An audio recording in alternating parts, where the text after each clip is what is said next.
Hey everybody, thanks for tuning in for another episode on tips and tricks and how to win at Quibids. I am Hansu Bids.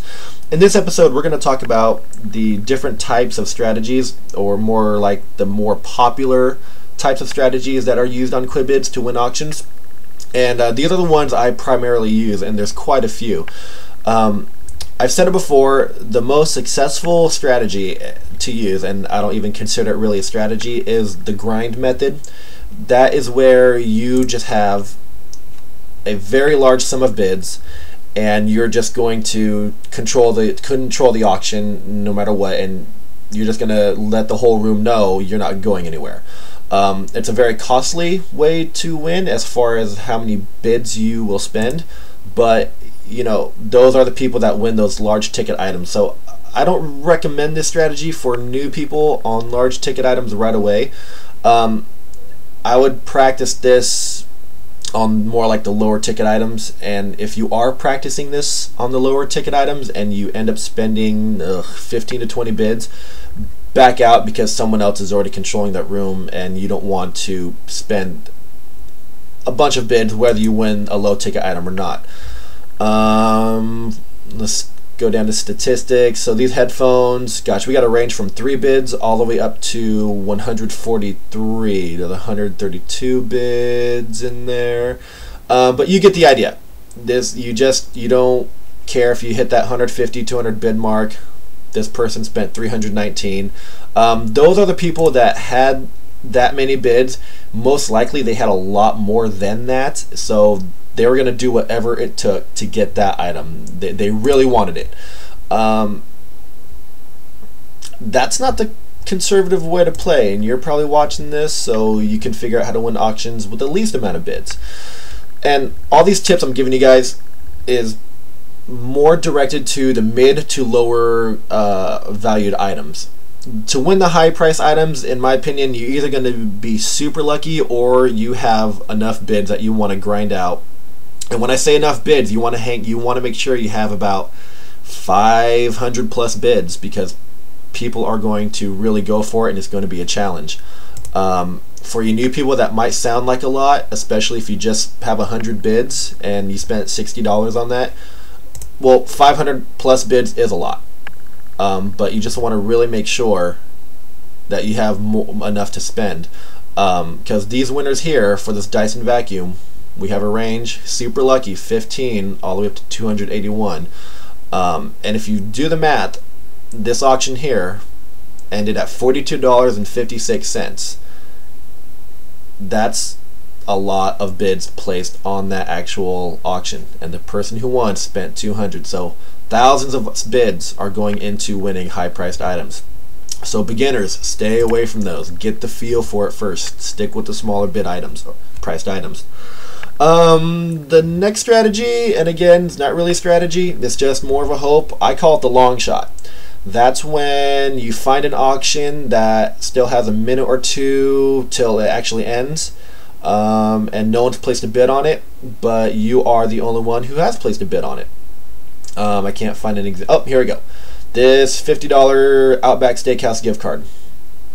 3 minutes and 41 seconds left, and one person placed a bid. I'm assuming their hope is just that someone will not place a bid. Either that, or they are just kind of setting the pace, and if the auction gets heavy, they're going to tell the room, hey, I've been here from the start. I'm going to stick with it, and you're not going to push me out of here. More likely than not, you're not going to win it at a penny. I have won a few things at a penny, and they were low ticket items. I won some earrings that were priced at $29.99, $10 gift card to Red Robin. But actually, I think those were probably the only two I've ever won at a penny, believe it or not. So go ahead and try it. If you have a one bid you want to spend, stay in the lower ticket items. Also, when you're doing that, kind of look around. One thing you want to do when you do the long shot, or any strategy actually, is if a bunch of auctions on these top few rows are coming to an end and they're still hot and active, but way down here there's some kind of obscure item that you don't think anybody would want, you know, go for it. Like, I don't know what a decimate bench bracket, why would anybody want that? So that's probably this person's hope. is that no one will bid on it, although there are some other pretty neat items in here. So that's your long shot strategy. Try it. It's really neat and rewarding if you win it, but odds are you're not going to get it. The next strategy is, you've heard me say it before, the 1 second rule. That's when you wait for that timer to reach 1 second. Hopefully we can kill 2 birds with 1 stone here, and we can shorten my video, see if this person wins or not. This person did the long shot. Oh, and they had 1 person waiting for the 1 second rule. Okay, so you saw that person almost won this for a penny, but now you had a couple people waiting in here till that 1 second rule kicked in. So moving on, the 1 second rule is when you wait for that timer to reach 1 second till you place your bid. I don't do that every single time. I only use the 1 second rule, and I've said it before, to see how active the room currently is. That's all I use it for.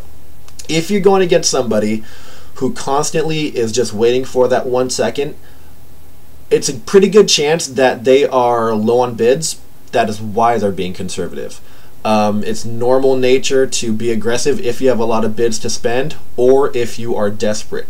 So if someone's constantly using that 1 second rule, stay aggressive in the room.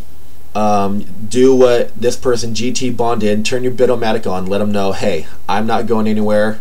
You guys can do whatever you want. So GT Bond did a couple things here. He used the 1 second rule. A couple people jumped in. Then he turned on his bid-o-matic to, again, let the room know I'm not going anywhere, which is a good strategy.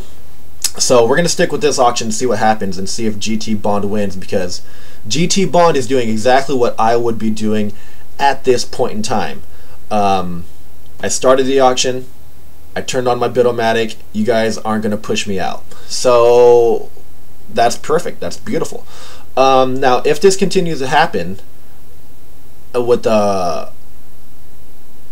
what was I trying to say here? Sorry. So Russ Sheck, however you want to say it, is doing the next strategy, which is the top dog. And Russ Sheck just won. So the top dog strategy is what this person just did. Stayed on top. No matter who placed a bid, if it was a bid-o-matic, I guarantee you if a single bid was placed later on, Rushek would have just placed a bid just to stay on top of the auction. That can be a dangerous strategy, but as we just saw, it could also be very rewarding and pay off. The only time you don't want to do that, and let me find an auction with no bid-o-matic. We get better examples of the top dog strategy with no bid-o-matics. So the only time you don't want to stay on top is if someone pulls you into a bidding war. I only want to stay as top dog when the auction starts coming close to an end, and I mentioned that in a previous video as well. And that is the only time I want to stay at top dog. When only 2 or 3 people are using the 1 second rule, and I'm going to stay on top to let them know, hey, I'm here. As you can see, we have 1 banana for me, staying as a top dog, and this other individual is, I don't know what they're trying to do. They're trying to maybe confuse the other person by just kind of placing a bid somewhere in the middle of the final countdown. But this has become starting into a bidding war. I will always say, back out of a bidding war. Don't turn on your bid-o-matic and walk away. Stay out of a bidding war. That is the 1 second rule and the top dog. Sorry, I'm going through my list and my notes here. The next strategy is always fun to be. I call it the jerk. That's when, let's say, I'm using my 1 second rule. I'm feeling like the auction's coming to an end. It's just me and one other person, or me and 1 or 2 other people. I had the top dog spot. And then a person just comes in out of nowhere, and maybe they click their bid-o-matic on, or they try to take over that top spot.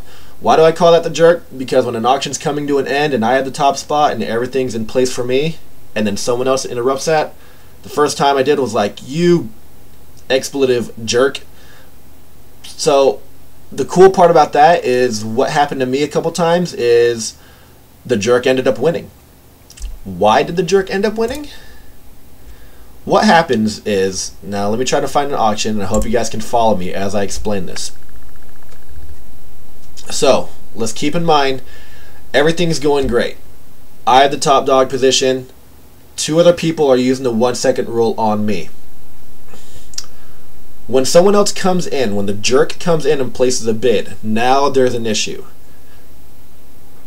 The other 2 people who are using the 1 second rule are probably going to hope that I place a bid at the 1 second mark. The hope is for the jerk, or the jerk's hope is that none of us place a bid, because all of us 3 other people in the room are relying on the others to place a bid at the 1 second mark. That is how you win. Let me try to re-explain that, because that wasn't a good explanation. When an auction's coming to an end and a new member comes in at the auction, everybody else is going to start wondering, oh my gosh, do I place a bid or do I save my bid, hoping another member in the room is going to place a bid. That's when the jerk normally wins. So if you are if you are watching an auction and you see it come down to 2 or 3 people, throw a bid in there, because then those other 2 or 3 people are going to have a little mental battle with themselves, hoping the other will place a bid. They won't, and then you win. Gosh, I hope I'm explaining that right. Please email me, hansubids@hotmail, if I didn't explain that right. What other kind of strategies do we got here? Bidomatic strategies. I did have another video of bidomatic strategies, but with this, you want to apply the jerk method to using with the bidomatic strategy as well. Also, the bidomatic can be great for being the top dog on a low ticket item and start the auction off that way. So if there's a low ticket item, let me try to find something here. $13.99. You know, turn on your bidomatic right away. Let them know, hey, you're not going anywhere, and then people will probably just say, screw it, it's low ticket, I'm not going to get into it, I'm just going to walk off. Now, you're going to come across auctions where low ticket items go for a large sum of bids. That is probably because there's a gameplay attached to it. These people go crazy for gameplays.